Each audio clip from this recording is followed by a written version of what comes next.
कश्मीर के लीडर इतने कॉन्फिडेंट होकर बोलते थे कि आर्टिकल 370 कभी नहीं हटेगा, लेकिन हटाया गया, वो भी इतनी प्लानिंग के साथ कि आप और हम सोच भी। तो देखिए होता क्या है, सेम टाइम पे बीजेपी जो पॉलिटिकल पार्टी थी वो धीरे धीरे बहुत तेजी से ऊपर आती जा रही थी।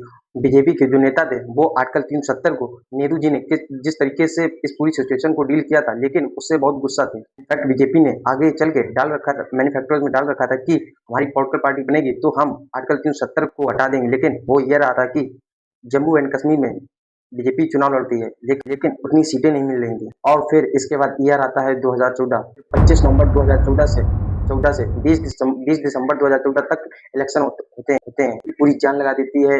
और इस बार जब रिजल्ट आता है, हर कोई शॉक्ड हो जाता है कि बीजेपी जम्मू एंड कश्मीर से हार चुकी है। बीजेपी को जम्मू एंड कश्मीर में 25 सीटें मिलती हैं और पीडीपी को कुल 28 सीटें मिलती हैं, लेकिन बीजेपी 3 सीटों से हार जाती है। उसकी वजह से सिचुएशन ऐसी बन रही थी कि बीजेपी के सपोर्टर के बिना जम्मू कश्मीर में चुनाव में गवर्नमेंट बनाना बहुत ही मुश्किल हो, क्योंकि बाकी जितनी पार्टी थी उनमें लड़ाई थी। और तो यहाँ से बीजेपी ने ऐसी क्या आइडियोलॉजी लगाई कि जो पीडीपी बिल्कुल ही अलग हो। उसने बीजेपी से बात करना स्टार्ट किया और अचानक से ऐसा क्या हुआ जो 25 फरवरी 2015 को अमित शाह और महबूबा मुफ्ती प्रेस कॉन्फ्रेंस कर देते हैं। फिर 1 मार्च 2015 को दोनों मिलके जम्मू एंड कश्मीर में अपनी सरकार बना लेती है। ये इतिहास में पहली बार हुआ था जब बीजेपी ने पीडीपी का सपोर्ट किया था। ये जो डेट है 1 मार्च 2015 को, ऐसा माना जाता है कि इस दिन आर्टिकल 370 की न्यू फिक्स कर दी गई। 23 अगस्त सन 2018 को सत्यपाल मलिक गवर्नर के रूप में जम्मू कश्मीर के अंदर भेजा जाता है। तो होता क्या, कहा जाता है कि इस पार्टिकुलर टाइम पर यानी ये उस चीज को बहुत अच्छे तरीके से हैंडल करेंगे। सत्यपाल मलिक सन 2012 में इनके ऊपर जो इंडियन गवर्नमेंट थी उनको बहुत ज्यादा अपने ऊपर कॉन्फिडेंस था और कि ये उस चीज को बहुत अच्छे तरीके से हैंडल करेंगे। मलिक सन 2012 में ये बीजेपी की नेशन में वाइस प्रेसिडेंट के रूप में इनके ऊपर बीजेपी सरकार को बहुत ज्यादा अपने आप कॉन्फिडेंस था। और 21 नवंबर 2018 को ये जो पार्टियां थी यानी कि गवर्नर सत्यपाल मलिक को रीच करती हैं। तो महबूबा गवर्नमेंट बनाने के लिए सबसे पहले फोन वगैरह ट्राई करते हैं और वो फोन वगैरह नहीं उठाते हैं, तो फैक्स भेजती हैं गवर्नमेंट बनाने के लिए।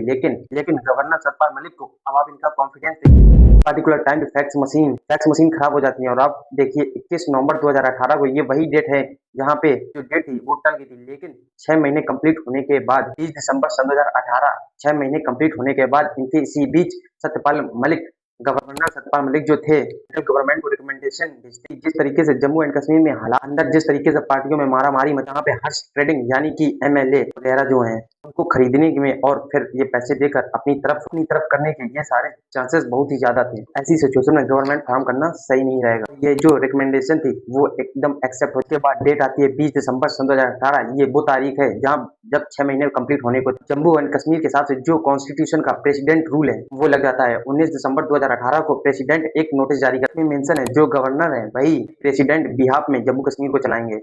पर मिले गए पहले गवर्नर के हाथों में इतनी पावर नहीं थी कि, लेकिन 6 महीने कंप्लीट होने के बाद जब प्रेसिडेंट रूल लगा तो गवर्नर के हाथ में इतनी पावर आ गई थी कि प्रेसिडेंट रूल लगने के और जो प्रेसिडेंट रूल लगने का जो नोटिस था, इसी वजह से जो गवर्नर था जम्मू एंड कश्मीर का यानी कि सत्यपाल मलिक, उनके पास इतनी पावर आ गई थी कि जितनी एक देश के प्राइम मिनिस्टर के पास होती। और जम्मू कश्मीर के जो सीएम की पोजीशन पे थे उनको इंडियन गवर्नमेंट की तरफ से भेजे गए। गवर्नर सत्यपाल मलिक उनकी हो गई और जम्मू एंड कश्मीर की जो पूरी लेजिस्लेटिव असेंबली थी वो इंडियन और वो इंडिया की पार्लियामेंट हो गई। आगे चल के जम्मू और कश्मीर के अंदर अगर कोई चीज ला के उसको अप्रूवल करके जो वो दिक्कत आती थी वो एकदम से एक नोटिफिकेशन से, यानी कि मतलब महबूबा मुफ्ती और अमर अब्दुल की जो इनके बगैर की जो पार्टियां थी उनके हाथ में पावर शिफ्ट हो गई और सेंट्रल गवर्नमेंट के पास पहुंच गई।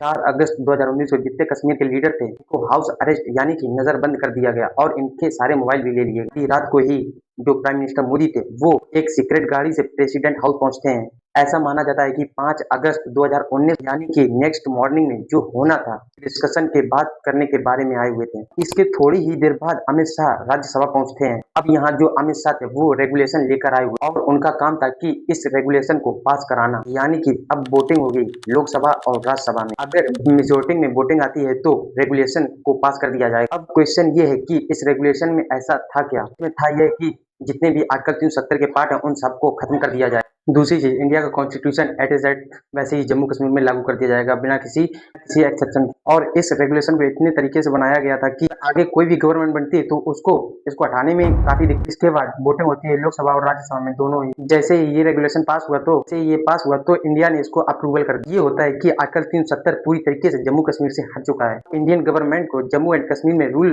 बनाने के लिए उसको अप्रूवल कर दिया जाएगा।